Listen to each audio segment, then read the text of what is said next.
প্রবাসীদের পছন্দের তালিকায় মালয়েশিয়া অন্যতম। প্রতি বছর বিপুল সংখ্যক প্রবাসী কাজের উদ্দেশ্যে দেশটিতে পাড়ি জমান। তবে বৈধ পথে মালয়েশিয়া গেলেও অবৈধ পথে প্রবাসী যাওয়ার সংখ্যাও নেহায়াত কম নয়। সম্প্রতি দেশটিতে অবৈধ অভিবাসীদের বিরুদ্ধে চলছে ব্যাপক ধরপাকড়। এরই অংশ হিসেবে শুক্রবার মালয়েশিয়ার অভিবাসন বিভাগ, নিরাপত্তা পরিষদ ও জাতীয় নিবন্ধন বিভাগের সহায়তায় তেরেঙ্গানু প্রদেশে অভিযান পরিচালনা করেন।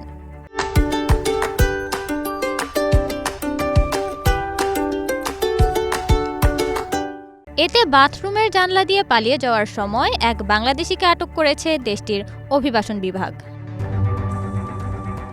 শনিবার মালয়েশিয়ার ইংরেজি দৈনিক নিউ স্ট্রেটস টাইমসের এক প্রতিবেদনে জানানো হয়, শুক্রবার রাতে কাম্পুং নিসান এম্পার্টের একটি ফ্ল্যাটে বাথরুমের জানলা দিয়ে পালানোর চেষ্টা করেন এক বাংলাদেশি প্রবাসী।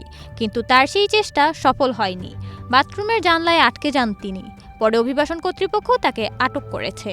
ওই ফ্ল্যাটে ৩৫ জন বিদেশি বসবাস করেন। এই বিদেশিদের প্রত্যেকেই মালয়েশিয়ার মারাং এবং কুয়ালা নিরাসের নির্মাণ স্থাপনায় কাজ করেন বলে জানা গেছে। তেরেঙ্গানু ইমিগ্রেশন বিভাগের উপপরিচালক মাতামিন হাসান বলেন, শুক্রবার রাত ৯টার দিকে জাতীয় নিরাপত্তা পরিষদ ও জাতীয় নিবন্ধন বিভাগের সহায়তায় ওই অভিযান পরিচালনা করা হয়েছে।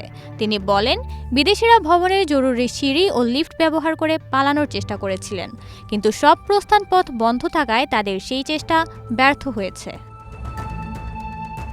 দেশটির অভিবাসন বিভাগের কর্মকর্তারা ২ কিশোর সহ মোট ২১৮ জন বিদেশি নাগরিকের কাগজপত্র যাচাই বাছাই করে দেখেছেন। এ সময় ভ্রমণের বৈধ কাগজপত্র না থাকা সহ বিভিন্ন অপরাধের অভিযোগে ৩৫ জনকে আটক করা হয়। আটককৃতদের বয়স ১৫ থেকে ৫৩ বছর। পরে আটককৃতদের আজিল ইমিগ্রেশন কেন্দ্রে পাঠানো হয়েছে। নওরিন নাওয়ার, প্রবাস খবর।